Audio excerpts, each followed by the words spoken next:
The only thing better than a perfect Saturday morning is a perfect Saturday morning that is completely unsupervised by anyone who knows how to fold an envelope. I was suspended, perfectly horizontal, 7 feet above the manicured lawn of my suburban prison, my home, in the Cloud Napper 3000. If Leonardo da Vinci designed a camping hammock, this was it.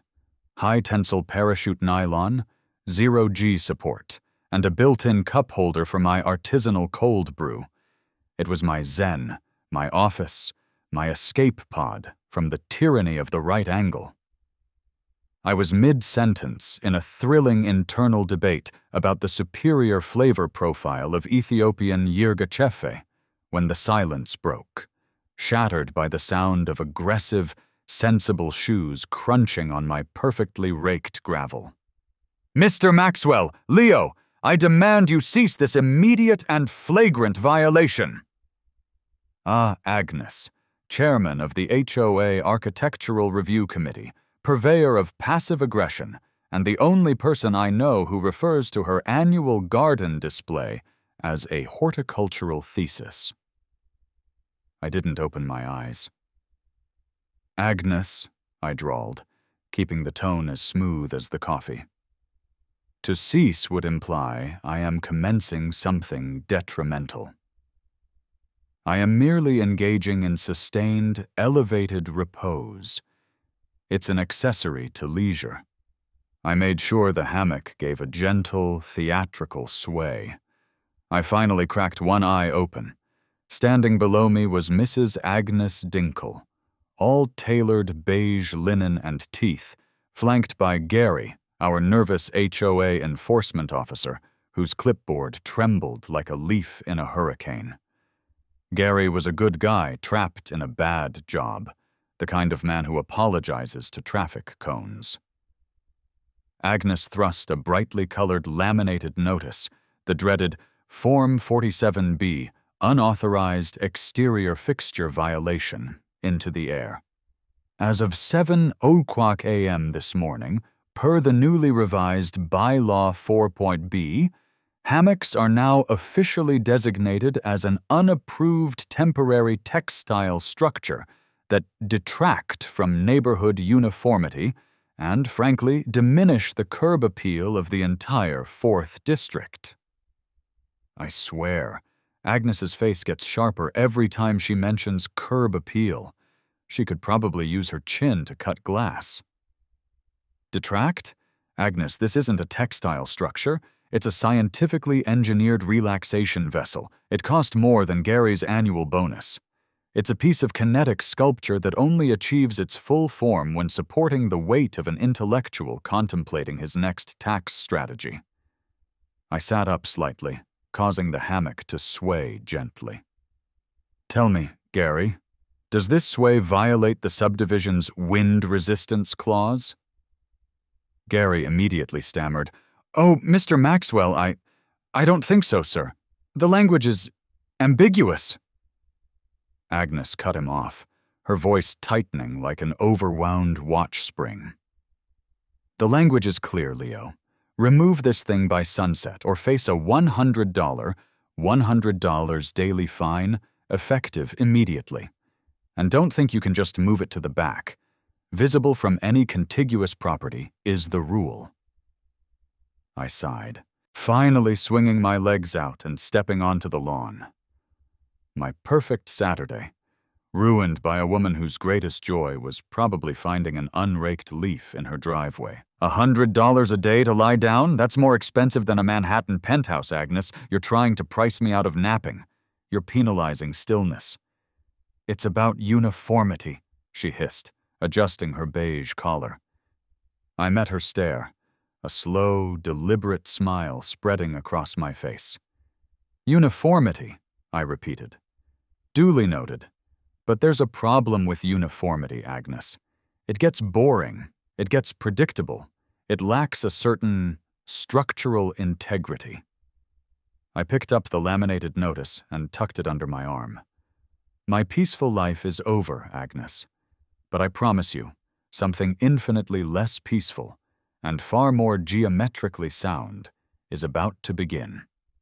The Cloud Napper 3000 looked pathetic, strung up in my living room, dwarfed by my 80-inch TV and flanked by a suspicious-looking ficus plant. It wasn't the same. It lacked the gravitas of defying Agnes's sightline. It was like putting a racehorse in a garage. I was miserable. Boredom mixed with bureaucratic rage is a terrible cocktail. I spent the rest of the day in a fugue state of pure, unadulterated spite, fueled by leftover coffee and a burning desire for legislative revenge.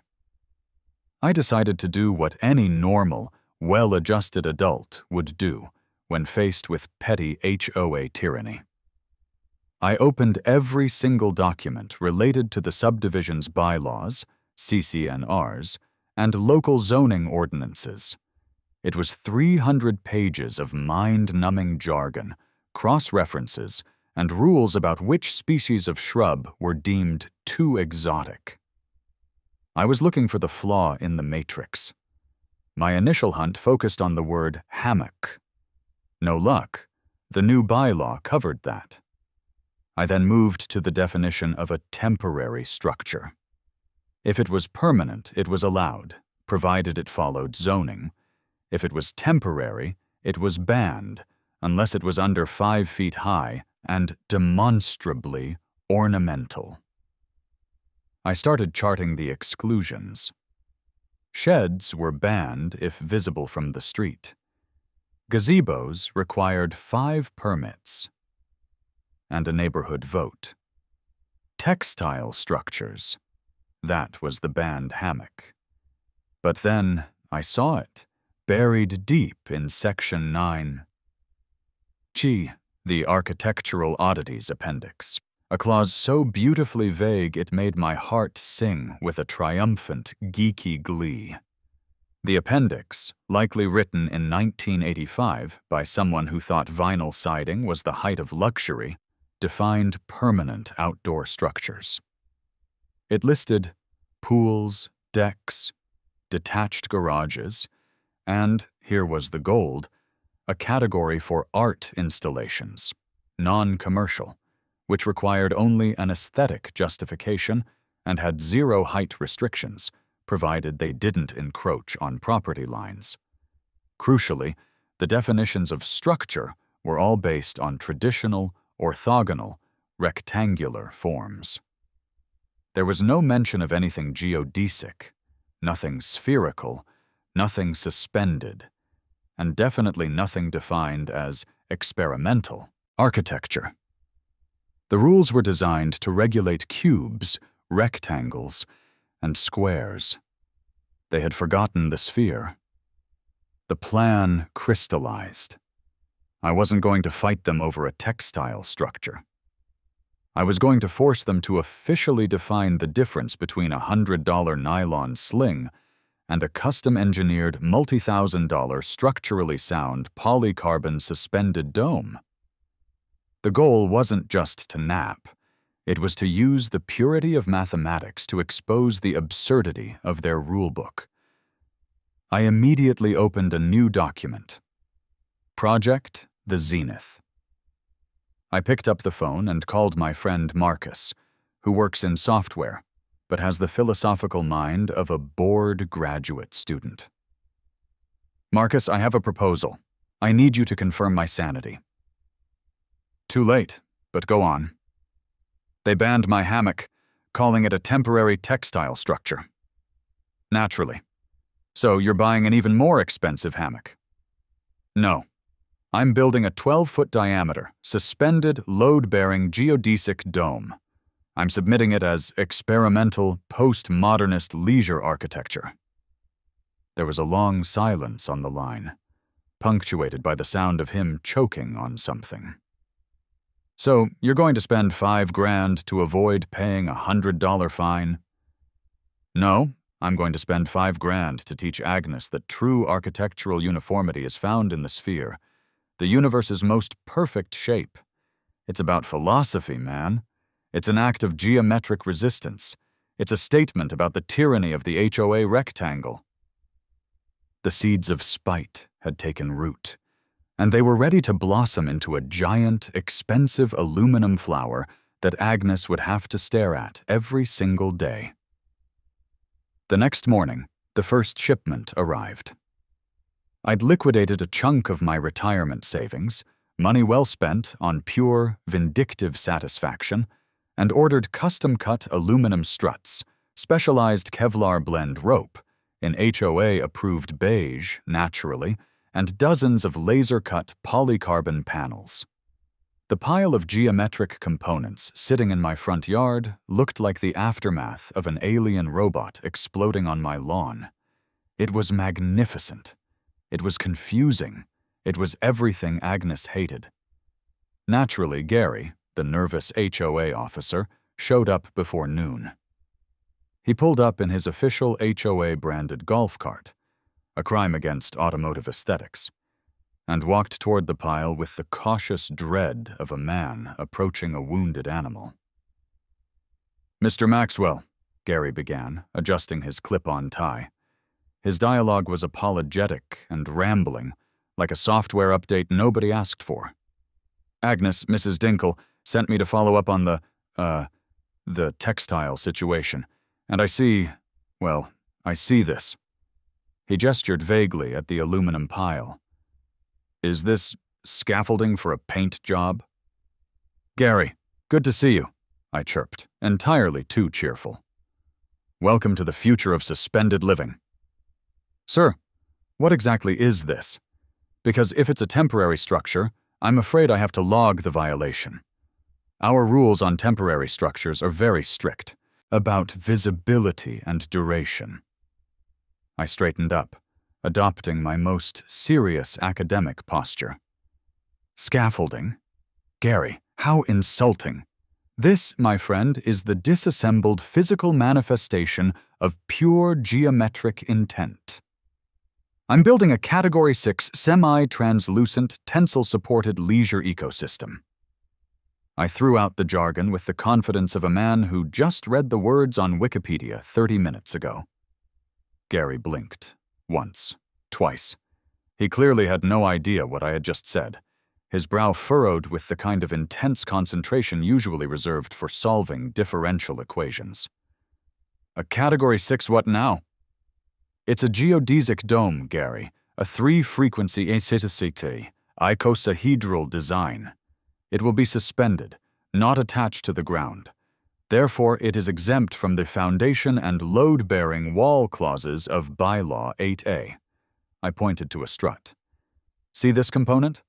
The dihedral angle here ensures maximum volume utilization with minimum surface area expenditure. It's efficiency. It's physics." Gary started to sweat. He pulled out a small, dog-eared copy of the CC&Rs. But Bylaw 4.B, the one about the hammock, says all outdoor leisure equipment must be easily collapsible and stored when not in use. Excellent point, Gary. But that applies to equipment. This is a load-bearing aesthetic fixture. It is permanently non-collapsible. It is designed to withstand a Category 5 hurricane precisely because its spherical nature is inherently more stable than the rigid boxes we all live in. In fact, Gary, tell me, what is the official HOA definition of a fixture versus a structure? Do the zoning codes for temporary versus permanent structures address the intentional exploitation of the air column over a property line? I hit him with the jargon barrage. Gary's brain immediately seized up, the regulatory circuit overloading. He flipped uselessly through his rulebook, his eyes darting between my smug face and the pile of alien metal. I need to check the fixture definition, he mumbled. He looked defeated, confused, and slightly betrayed. He clearly felt I was cheating, but couldn't point to the rule I was breaking. I'll check with Agnes's nephew, who took an elective in college about art. He might know about spheres. You do that, Gary, and tell Agnes that if she tries to fine me for an unapproved fixture, I'll hit her with a countersuit citing the architectural prejudice inherent in their lack of spherical representation. We must defend the icosahedron. He scrambled back into his golf cart and sped away, the tires squealing in tiny, desperate retreat. Authority, neutralized by jargon. It was going to be a fun summer. With Gary in full retreat and Agnes undoubtedly planning her next move, I hunkered down to finalize the official blueprints. I knew the physical structure was sound. The math of Buckminster Fuller is hard to argue with, but the paperwork structure needed to be impenetrable. This wasn't about building. It was about documenting the existence of a permanent, legally distinct architectural statement that smelled faintly of revenge. I spread enormous sheets of butcher paper across my dining room table. The plan had to be ridiculous in its detail, leaving no room for HOA interpretation. I used colored Sharpies and an online CAD program, for the proper numerical details, to create blueprints for the Maxwellian Folly, a study in elevated relaxation. I focused on the anchoring system, a tension ring design. 4 discrete, professionally installed mounting plates on the strongest points of my home's eaves, meticulously calculated to distribute the 300 Blauborn structure's weight and the 250 Soselbjör's occupants' weight. The beautiful part? The structure would be suspended entirely, thus keeping the yard perfectly clear. No foundation, no deck, no attachment to the ground. Loophole exploited. The HOA could not regulate air. The diagrams were exquisite. I included a cross-section detailing the atmospheric pressure differential and the calculated bliss quotient achieved by the occupant at peak noon sun. I even drew a tiny, smiling stick figure of myself inside the dome, holding a glass of iced tea and wearing a metaphorical crown of triumph, the architectural equivalent of flipping the bird. My inner monologue was busy writing the acceptance speech for the Nobel Prize in passive aggression. This isn't just a dome. This is a passive-aggressive monument to municipal pettiness. It's my Sistine Chapel of, you can't tell me what to do. I went so far as to include an architectural justification page defining the dome's purpose. To serve as a necessary counterpoint to the rigid, oppressive Cartesian geometry of the surrounding suburban landscape, offering the human spirit refuge within the mathematical purity of the sphere. I even added a mock-up of the bronze plaque. I finalized the plan for contracting and construction. I needed someone to take this seriously, even if the premise was insane. The HOA's bureaucratic nightmares were coming, and I was genuinely looking forward to having a comfortable place to nap while I fought them. This wasn't about winning. It was about forcing them to lose on their own terms. I just had to remember to add that tiny, inscribed plaque explaining that the entire structure was dedicated to Agnes's lack of vision. It was the cherry on the cake of spite. Finding the right contractor was the next major hurdle. I needed a crew that could handle a highly non-standard, suspended geodesic structure, but I also needed someone who wouldn't immediately call the mental health hotline. I contacted 3 general contractors, carefully omitting the Hammock revenge part of the pitch. The first 2 were quick to dismiss me. A suspended what now? Yeah, we mostly do patios. Call NASA. Then there was Barry. Barry showed up in a beaten-up pickup truck that smelled faintly of sawdust and regret. He was middle-aged, perpetually confused, but fundamentally decent. He was the kind of man whose existence centered around things being square and level. He looked at my butcher paper blueprints with a look of pure, intellectual terror. So, Barry, I began, gesturing to the elaborate schematic. This is the Maxwellian Folly, a study in elevated relaxation. I need you and your team to execute the structural installation. It involves 4 roof anchors and a lot of highly specific aluminum struts. Barry scratched his head under his hard hat. Well, Leo, I mostly do decks and bathrooms. This is a ball, and it hangs from your roof. Barry, it's not a ball. It's a revolutionary, low-impact, soaked, freestanding structure that challenges the very notion of foundation. Think of it as a permanent hammock, but with more geometry. It's meant for optimal relaxation via pure mathematical form. I explained the icosahedral structure in exhausting detail. He traced a line on the blueprint with a calloused finger. Okay, so let me get this straight. It's a ball that hangs from the roof, and it's not for storing tools or like a hot tub. You just nap in it. Correct. Pure, unadulterated napping. Zero impact footprint. And it needs to be HOA-proof, which means it needs to look professionally engineered, not like a kid's science project. And the roof anchors. They gotta hold what, 500 pounds minimum? Through a hurricane? Your roof isn't designed for this, Leo. Precisely. That's where the tensile support comes in. We're exploiting the structural integrity of the entire house frame by tying into the main rafters. It's going to be a nightmare, Barry. It's going to involve a lot of ropes, and maybe a crane, and probably a lot of confusing looks from your neighbors. Barry leaned back, chewing on his lip. The look of terror faded, replaced by something I recognized, the look of a craftsman presented with an utterly unnecessary but irresistible challenge. His mind was clearly calculating forces, tensions, and the sheer how the heck do I even do that factor. Well, he finally drawled, his voice gaining a sudden, strange enthusiasm, I think we can stabilize the equatorial flange with a tensile truss system if we use the proper aircraft-grade aluminum. I've never seen anything like it. It's crazy, but it's structurally interesting. It's architecture, Barry. Okay, he said, nodding decisively.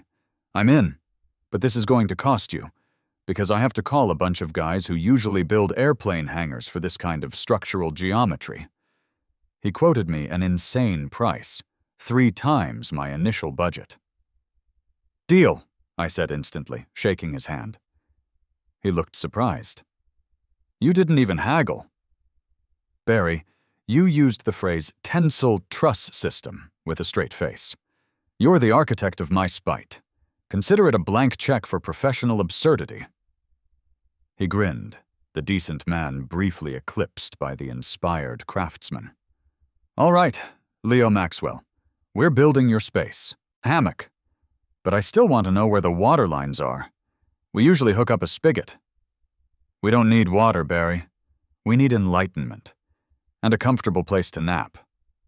Barry insisted that the Maxwellian folly needed a building permit. I'm not doing this job without a piece of paper that says the city is okay with the whole suspended ball thing, Leo. My insurance guy would have a stroke. We need cover. So I reluctantly headed down to the local municipal planning office. It was everything I expected.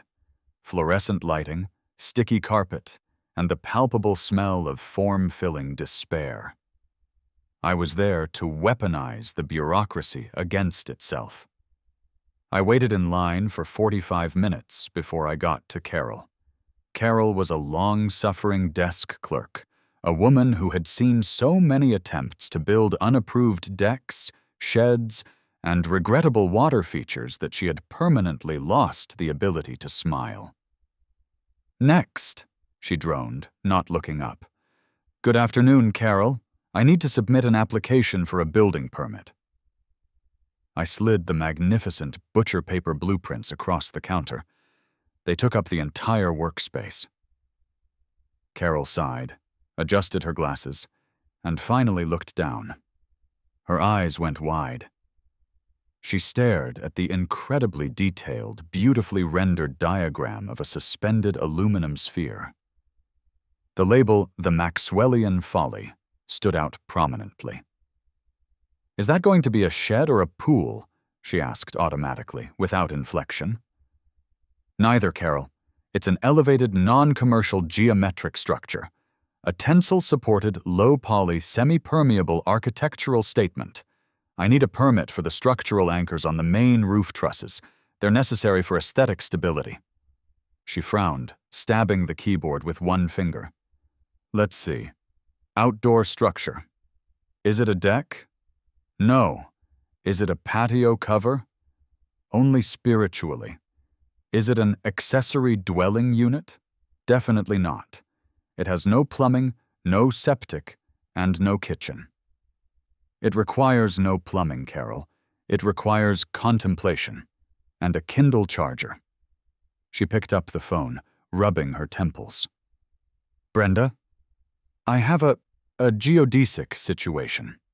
Yes, suspended. No, not a treehouse. It's round. Yes, load-bearing. What code do I file this under? The art installation code? But it's not a statue. Yes, the client calls it an architectural expression. Okay, I'll ask him. Carol put the phone down. Mr. Maxwell, Brenda says the only category that comes close is art installation, load-bearing. But you need to submit a 500-word written justification of its aesthetic necessity to the community, and a structural engineer's letter. The gods of bureaucracy had handed me a gift wrapped in red tape. An hour later, sitting in the corner of the municipal lobby, I churned out a masterpiece of pretentious prose.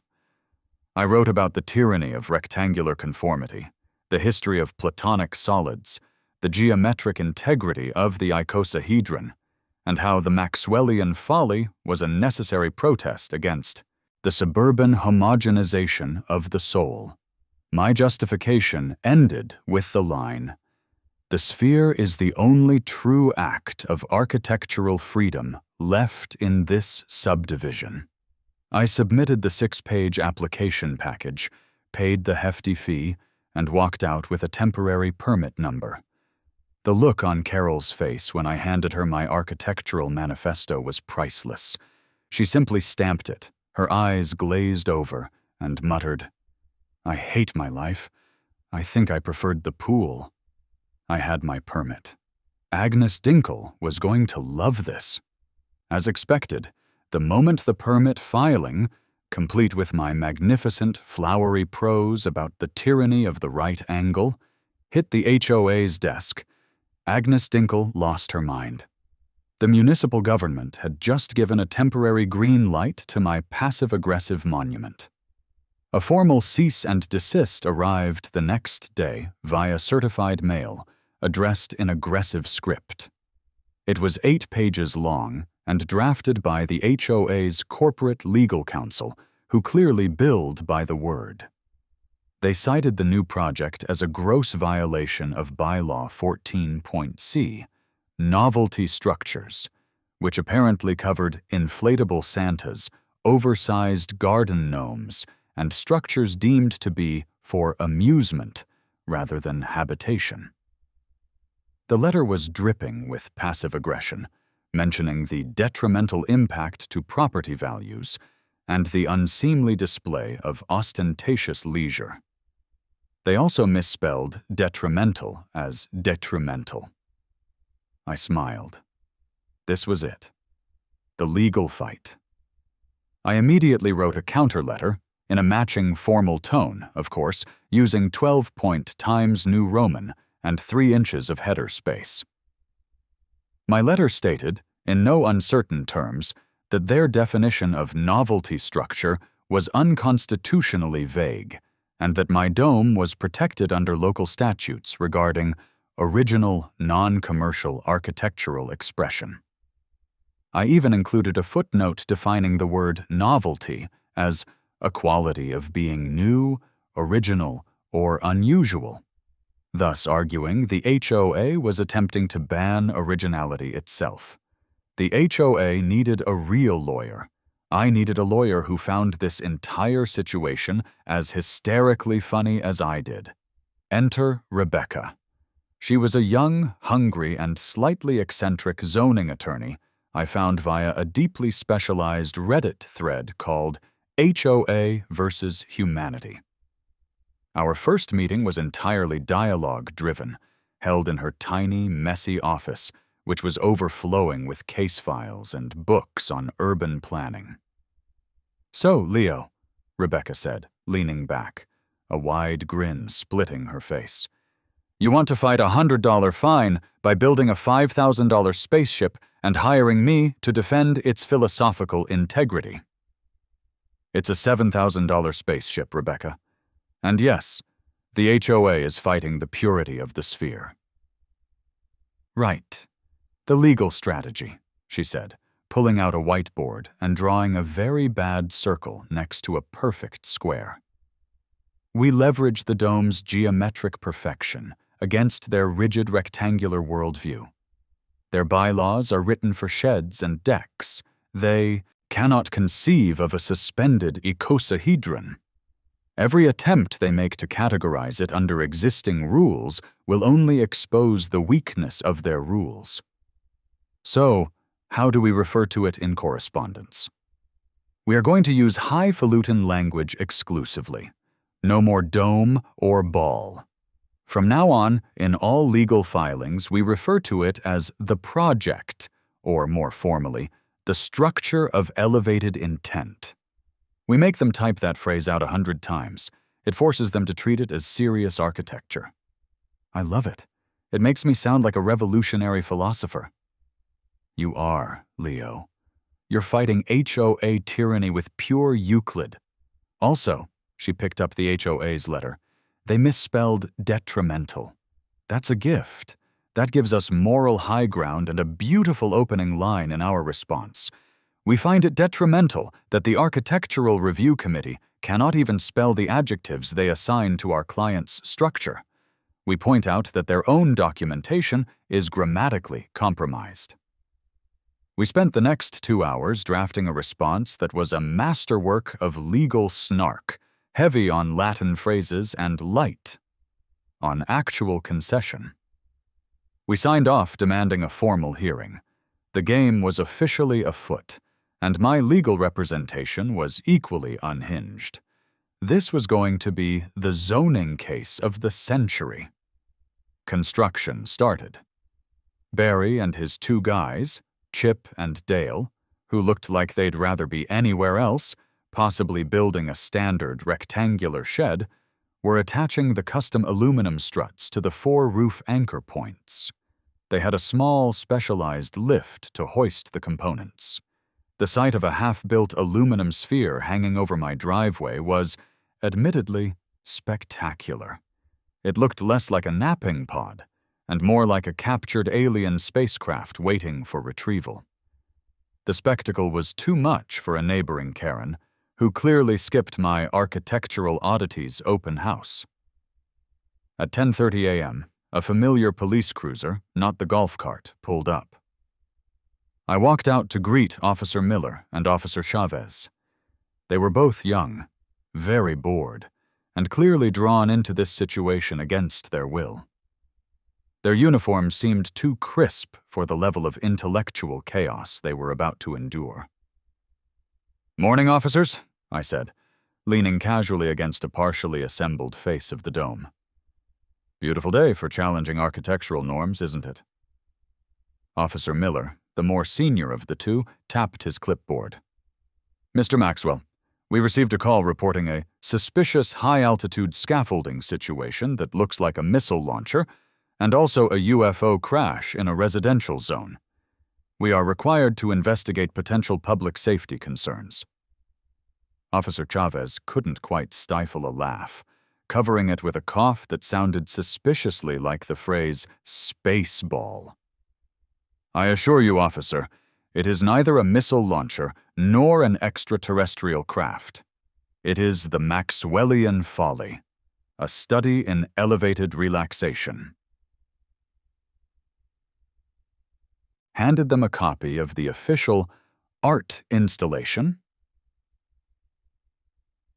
load-bearing permit, stapled firmly to the 6-page, pretentious 500-word essay about geometry and Cartesian tyranny. Miller took the documents and started reading. He frowned, muttered, and looked genuinely perplexed. "You submitted this as art? You have a city permit for this?" "Architectural expression, specifically, which I believe is protected. We are not violating any setback rules, and the structure is certified by an engineer, Barry, over there, to withstand a moderate gale. I think the issue here is aesthetic, which, regrettably, is a civil matter. And since I have a municipal permit, the civil matter is with the HOA, not with the local PD." Chavez was reading the essay and started shaking his head slowly. "Sir, it says here, 'The tyranny of the right angle has long subjugated the suburban soul, and its dominance must be countered by the mathematical purity of the icosahedron.' Did you write this, sir?" "Every word, officer. It's a structural philosophy, not just a place to nap." The officers spent 20 minutes trying to figure out if the structure violated Public Safety Ordinance 7A, falling objects. I pointed out the aerospace-grade anchor plates. They consulted their manual, looking for a section on load-bearing artistic domes. Finding none, they conceded that since it was technically art with a city stamp, their hands were tied. "Look, Mr. Maxwell," Miller finally said, handing back the essay. "We can't intervene unless you start playing loud death metal from inside it, or if it actually falls on someone." "Duly noted, officer," I said, looking thoughtfully at the aluminum sphere. "Loud death metal. A tempting idea, indeed. But for now, we'll stick to the subtle tones of ambient jazz." They left, defeated by the sheer absurdity of the paperwork.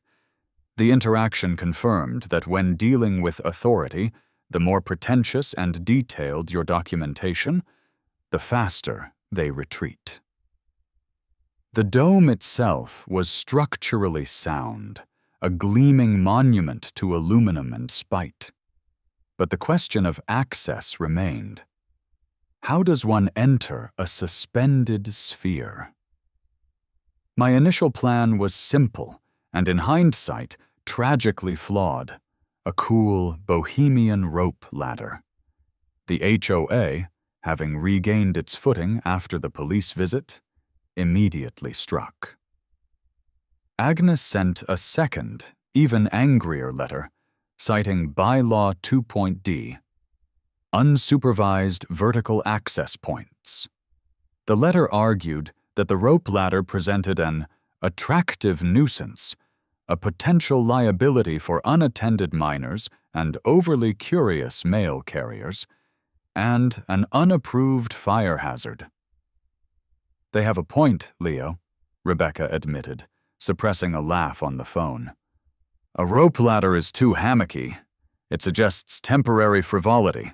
We need the entrance to scream permanence and architectural intent. It needs to be more like a bridge and less like a jungle gym." I consulted with Barry. The dialogue was fantastic. We were no longer talking about constructions. We're talking about engineering a psychological fortress. "We could just put a normal deck under it, Leo," Barry pleaded, exasperated, after his crew spent 2 hours trying to figure out how to anchor a decorative bamboo railing to a curved surface. "Then you climb 2 stairs. Easy. It's HOA approved. I have the lumber right here. I could have it done by tomorrow." "And concede to the tyrannical ground, Barry? Never. The structure must be independent. It has to hover. The whole point is to exploit the vertical space that Agnes thought was empty. A deck is a commitment to the 2-dimensional plane. We are aiming for the 3rd dimension." I threw up my hands. "We need a way to ascend with dignity, not just step up. Think Apollo 11. Think moon landing. Think deployable aesthetic gravity independence." Barry rubbed his temples, pulling his hard hat off to run a hand over his thinning hair. "Apollo 11 used a complex hydraulic elevator system that cost $10 billion. This is a house in Ohio, Leo. Then we shall build something that looks like one, I insisted. It has to look like it belongs there, like a necessary component of the entire elevated ecosystem. We settled on a solution that was ridiculously over-engineered, a collapsible aluminum staircase.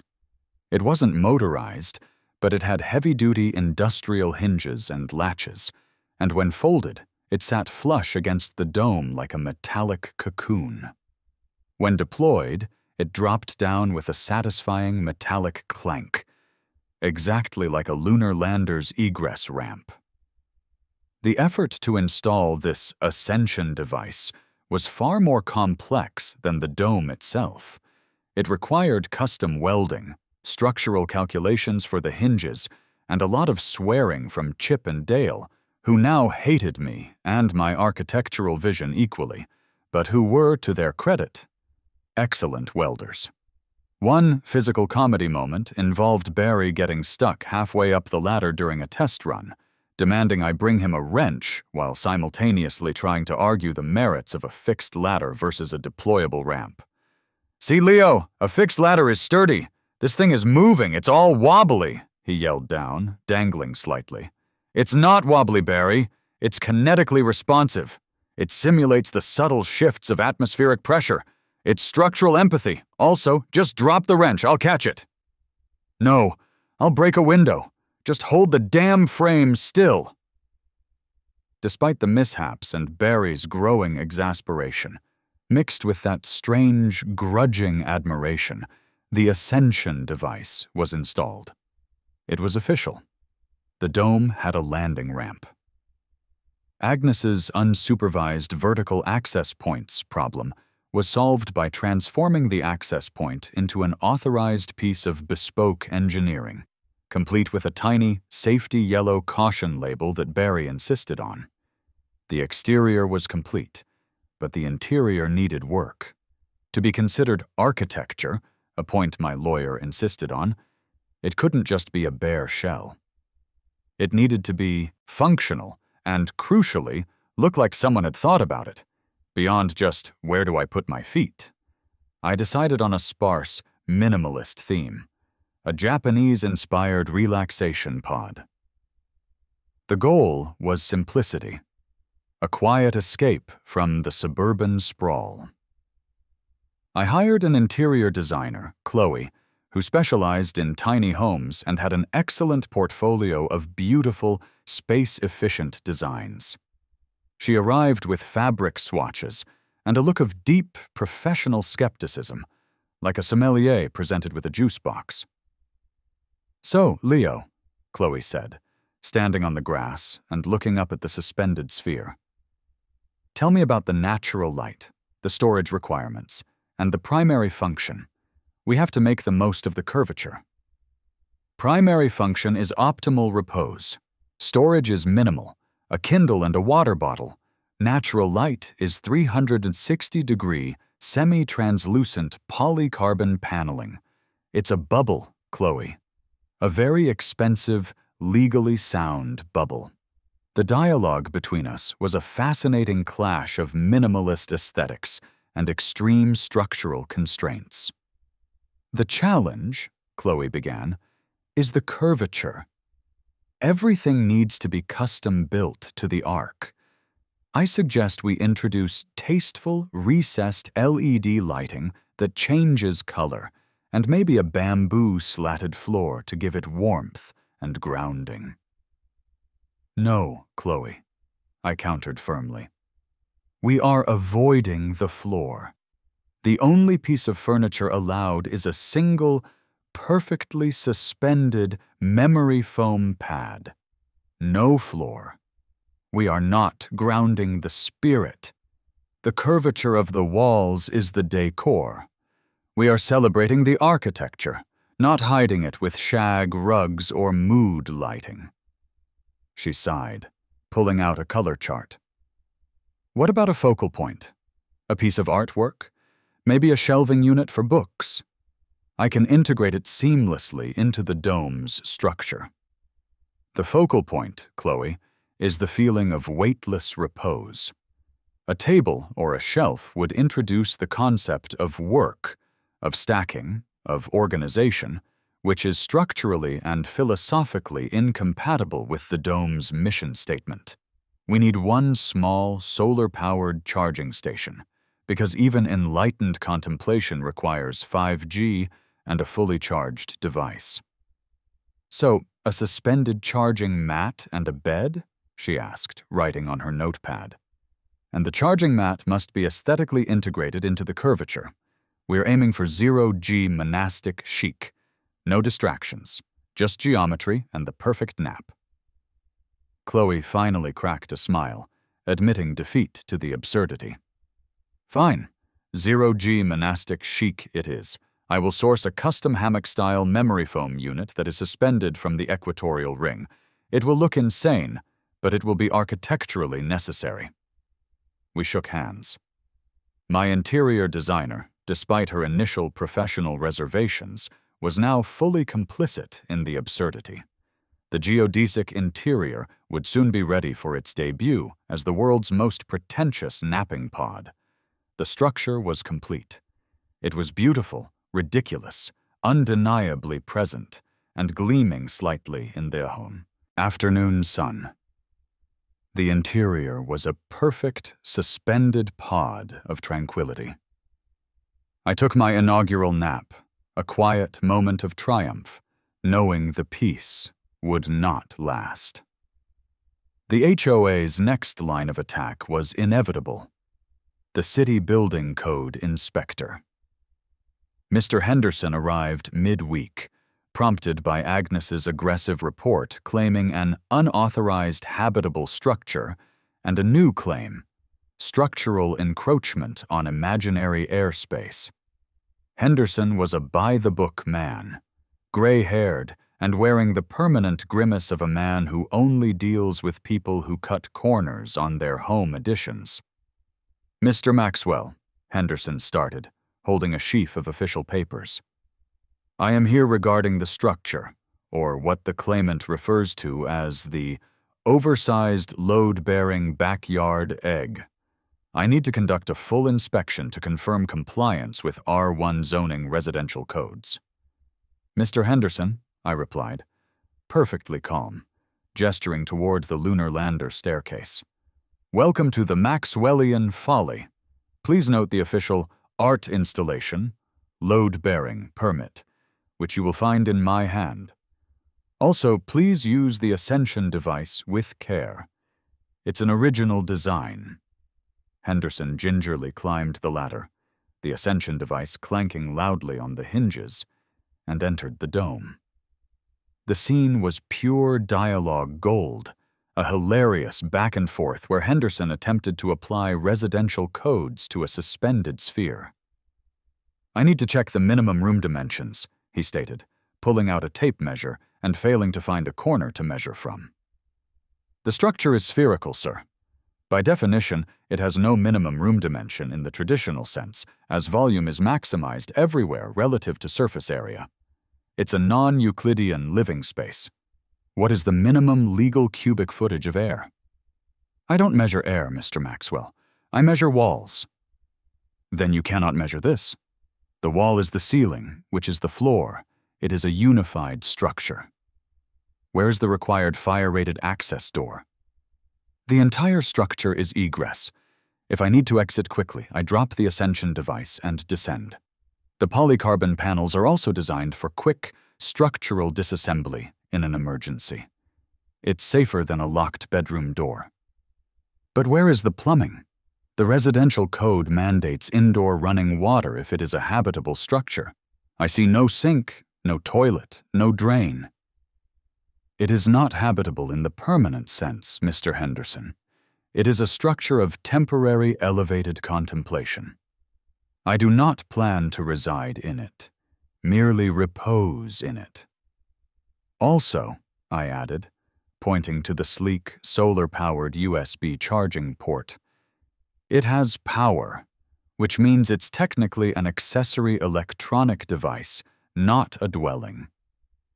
Do you require plumbing for your phone charger? Henderson was baffled. He scribbled a note, Needs plumbing, but has iPhone charger. Cannot find a corner. Then he hit a wall. He noticed the anchor points on the house eaves. And the attachment? This entire thing is suspended from your home. That falls under structural modification, which voids your art installation status. Ah, but the art installation permit explicitly covers the necessary load-bearing enhancements to support the structure's aesthetic necessity. Furthermore, I argue that because the dome is suspended and capable of being lowered to ground level, hypothetically for maintenance, but maintains its structural integrity as a whole, it is technically a vehicle, not a building. It's a non-motorized, permanent, parked structure. Henderson froze. He looked at the dome, then at my house, then back at the dome. A vehicle? Yes, a stationary vehicle for spiritual transit. Please, Mr. Henderson, show me the code for parked, suspended, non-commercial geodesic structures. I guarantee it doesn't exist. My structure defies your categories, sir. It is architecturally transcendent. He stared at my art justification essay again, defeated. He realized he was trying to use a rule book for bricks and mortar on a philosophy essay that happened to be constructed of aluminum. He closed his clipboard with a sigh that carried the weight of 1,000 unsolved zoning disputes. I'm leaving, Mr. Maxwell. I will file this as uncategorizable, possible transportation department jurisdiction. I promise you, I will return with the head of the Department of Transportation.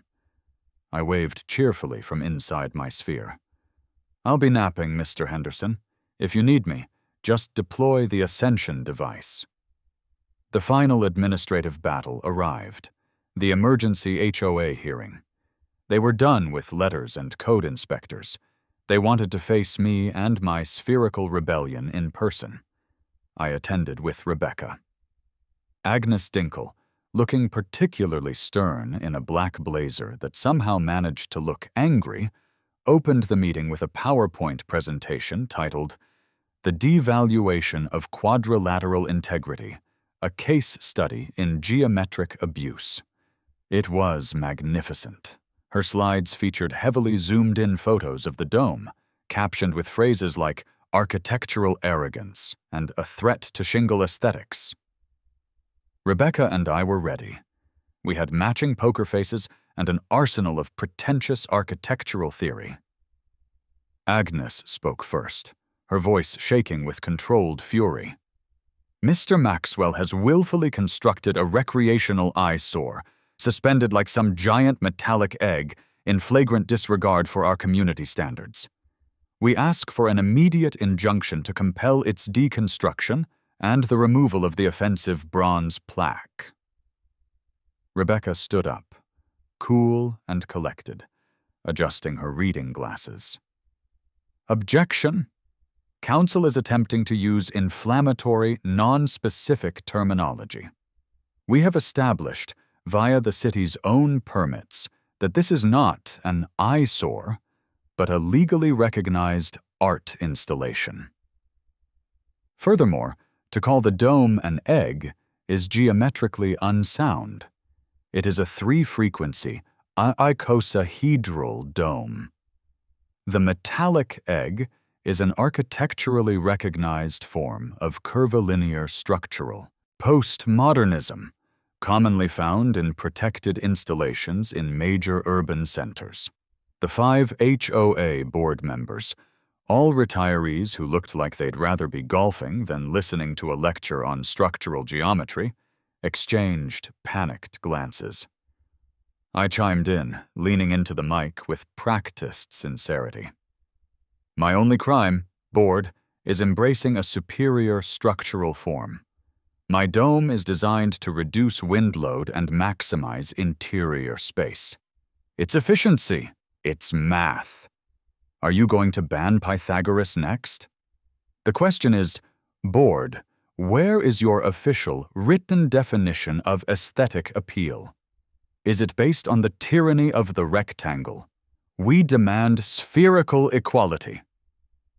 Rebecca submitted a formal motion, the climax of our legal strategy.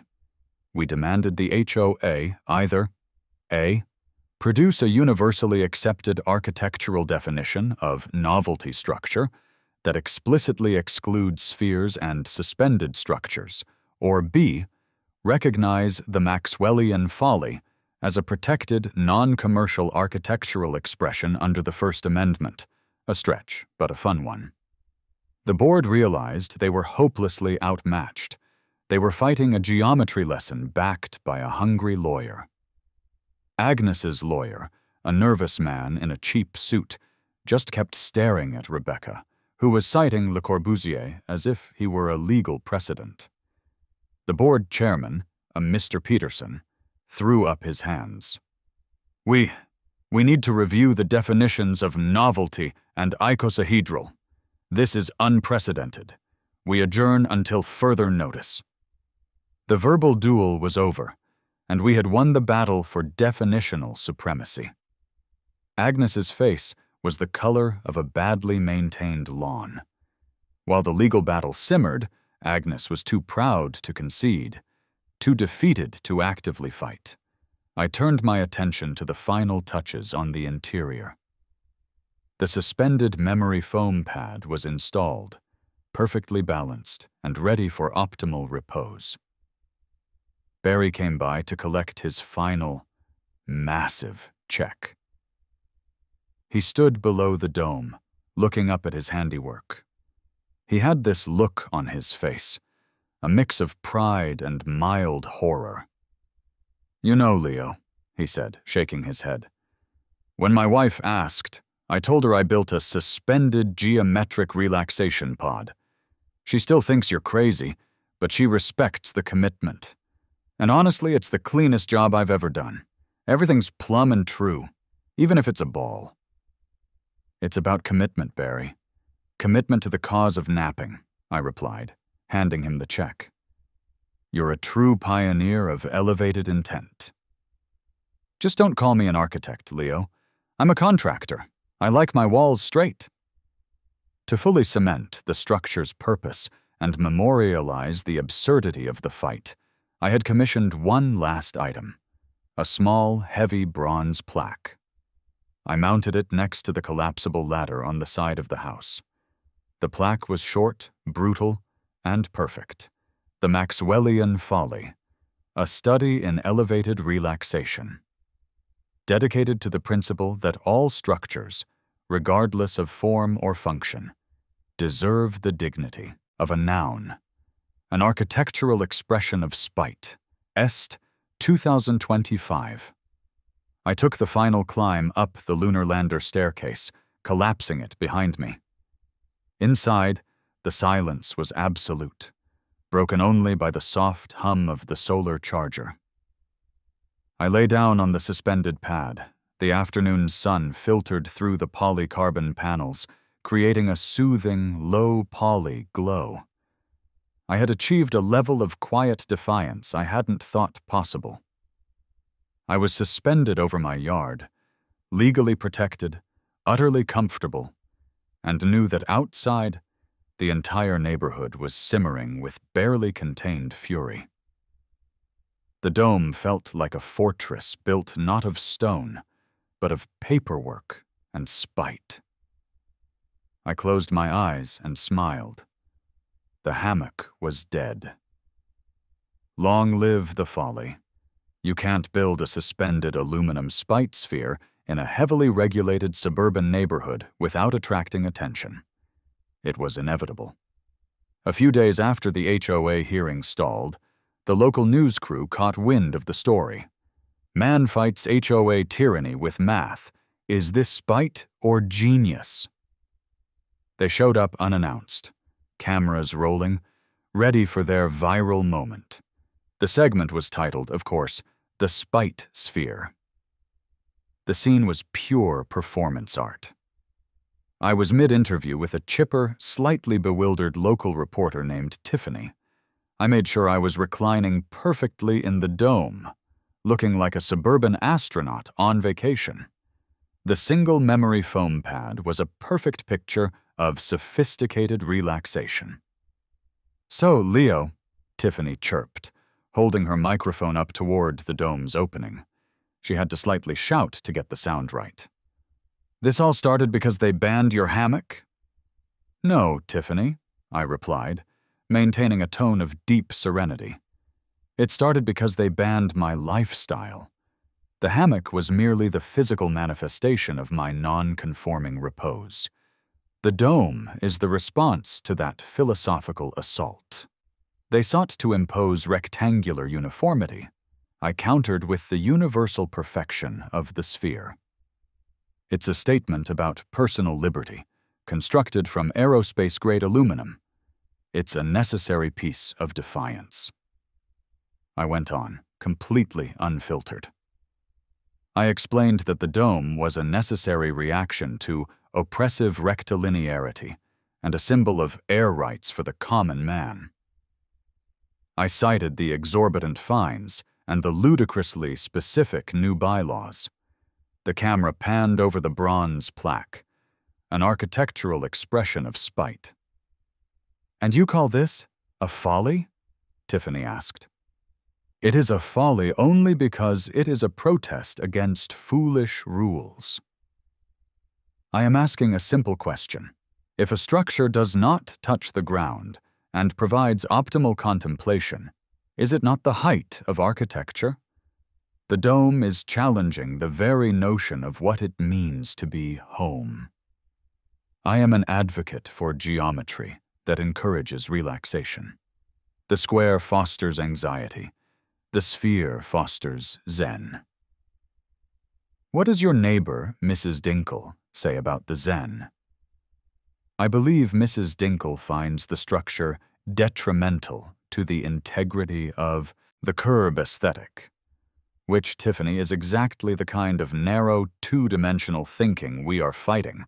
We are not just building a dome, we are building a discourse.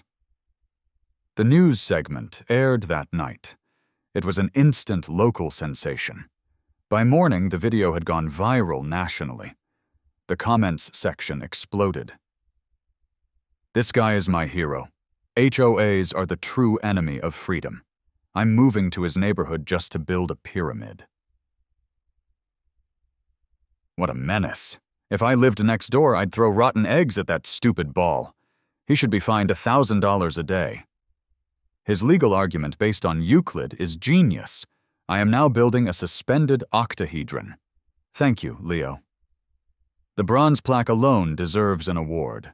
The pettiness is sublime. My name trended on social media for 12 hours. I was getting emails from actual architects who loved the concept, and angry letters from HOAs across the country. The HOA, naturally, was apoplectic. The negative publicity violated Bylaw 1.A, Maintenance of Community Reputation. They saw their beige, homogeneous world crumbling under the weight of 1,000 sarcastic comments and geometric metaphors. But what could they do?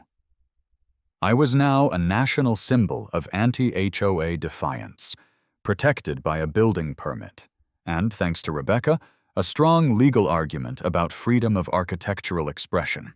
The media exposure pushed Agnes Dinkle past her breaking point.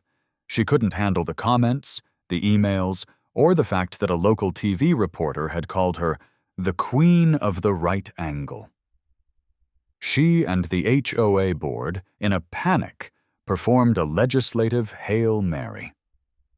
They revised the CCNRs overnight. They held a secret, improperly noticed meeting and forced through a new, ultra-specific bylaw. The resulting letter, delivered by a deeply embarrassed Gary, was terrifying in its specificity and hilarious in its execution. New Bylaw 15D, Anti-icosahedral structures and all related suspended geometry. They had literally, explicitly banned the shape of my dome.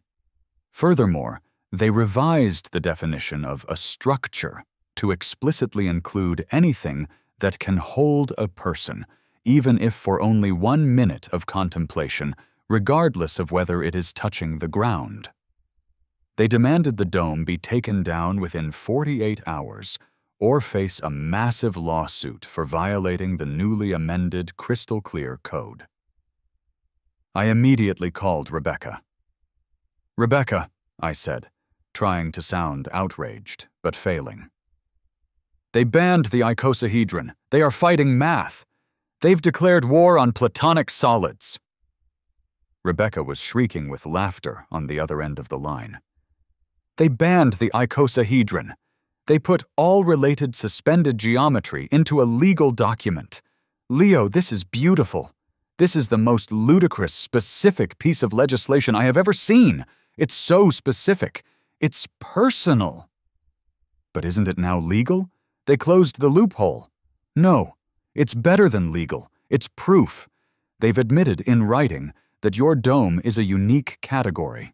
They didn't just fix a loophole. They created a hyper-specific, targeted ban designed to persecute you personally. This proves persecution, malicious intent, and ex post facto legislative abuse. They changed the rules specifically because of you, after you had already followed the old rules." Rebecca was already dictating the next legal filing. "We sue them for retaliation. We sue them for discrimination based on geometric preference. We cite the new bylaw as inherently unconstitutional because it targets one specific shape. And to prove their definition is discriminatory, you now need to build a small, suspended dodecahedron."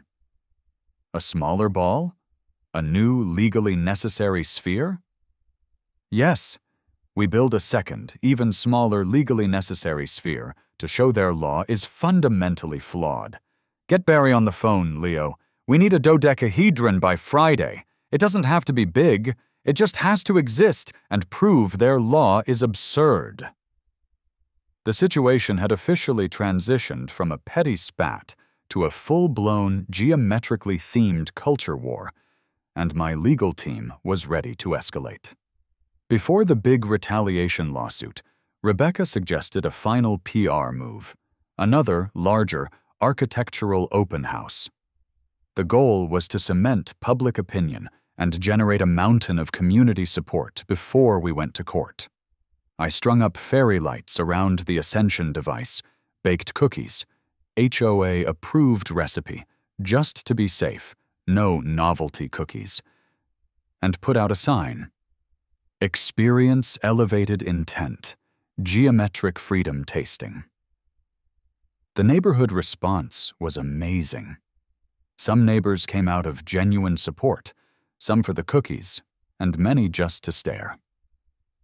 The scene was a hilarious, forced interaction with the people who had been quietly judging me for months. "It's certainly roomy, Mr. Maxwell," said neighbor one, sweating slightly after ascending the lunar lander ladder. "Ah, but feel the tension, sir. That's the tension between the individual and the collective. That's the architecture speaking to you. Note the lack of hard corners. Feel the revolutionary airflow."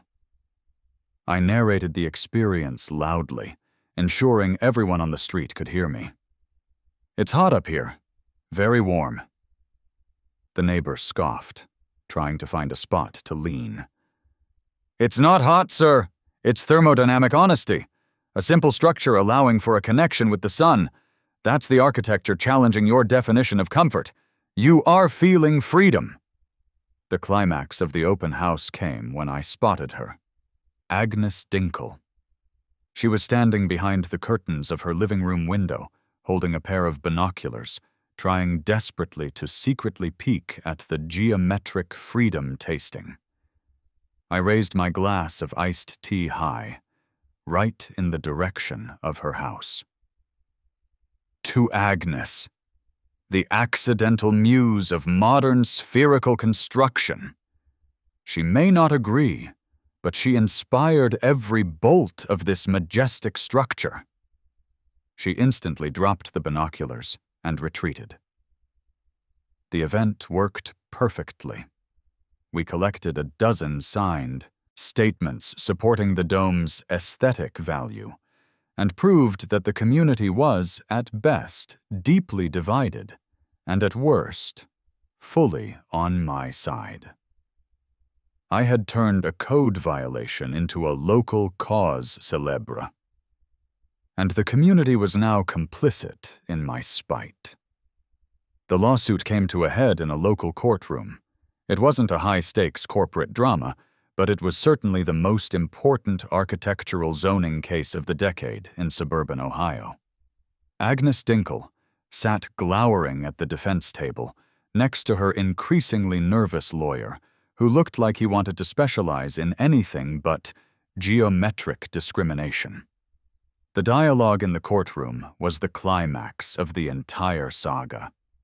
The HOA lawyer argued that the dome was a public safety hazard, and yes, an architectural eyesore, and that the new, highly specific bylaw was merely correcting an oversight.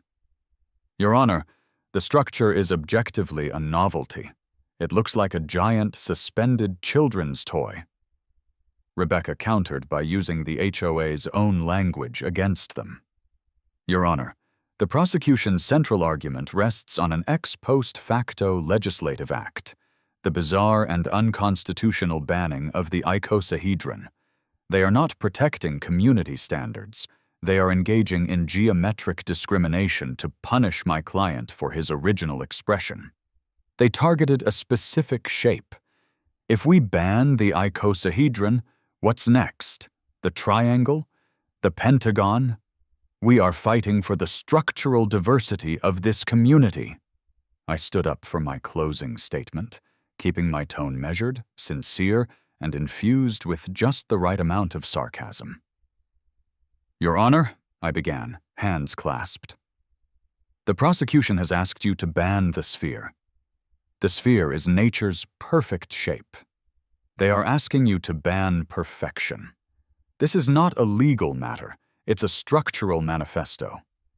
I submit that the geodesic dome is, and always will be, more architecturally pure than any shingled rectangular HOA clubhouse. My structure reduces waste, increases stability, and provides shelter for a solitary man. It has done nothing but sit there, being structurally sound. I paused for dramatic effect. My structure is a protest against the noise of modern life, made manifest in aluminum and geometry. It simply seeks a quiet place to think. It is a symbol of every person who has ever been told that their quiet, harmless joy is ununiform. I ask the court to protect my right to repose and to protect the icosahedron from legislative prejudice, because without the sphere, where do we keep our opinions? They just roll away. The judge, a man clearly tired of his job, stared at me, then at the diagram of the dome, then at Agnes. He sighed heavily and announced he would review the architectural code, the municipal code, and the HOA's bylaws. The verdict was delivered a week later. I was in my living room, staring mournfully at the Cloud Napper 3000 still draped over my couch, when Rebecca called. "You won, Leo," she said, her voice buzzing with excitement. But the judge was brilliant. He didn't just strike down their bylaw, he found a compromise that infuriated them both. The ruling stated that the HOA was prohibited from enforcing their new, specific anti-icosahedral bylaw due to its vague, discriminatory, and retaliatory nature. A huge win. The judge noted in his ruling that the court is not in the business of banning specific geometric forms. However, the judge also ruled that the structure could not be considered art indefinitely, as its primary function was demonstrably leisure. Therefore, he had taken the unprecedented step of creating a new category for the structure in the local building code. Category E. Elevated leisure canopy. Non-traditional structural integrity. It was now legally, officially, a leisure canopy. A permanent, immovable, architecturally sound hammock. Agnes was defeated, but the city won a new code. "You won, Leo," Rebecca repeated, "and you have single-handedly created new municipal zoning code. You're a legend. The HOA has to pay our court costs for the ridiculous bylaw filing. Now, about that small, suspended dodecahedron." "Not yet, Rebecca. I need a nap." I had done it.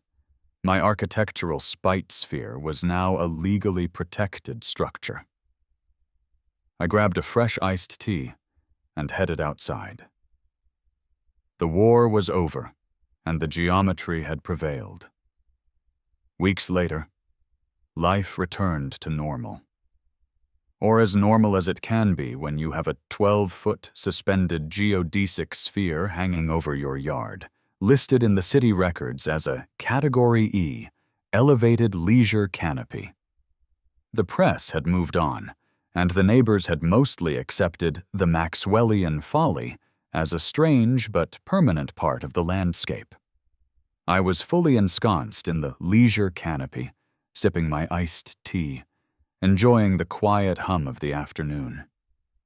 It was the best nap of my life, a nap seasoned with the sweet, sweet taste of legal victory. Then, I noticed a faint whirring sound from Agnes Dinkle's yard.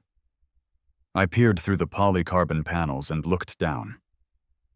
Agnes was setting up a very small, professionally installed but clearly temporary canvas structure in her backyard.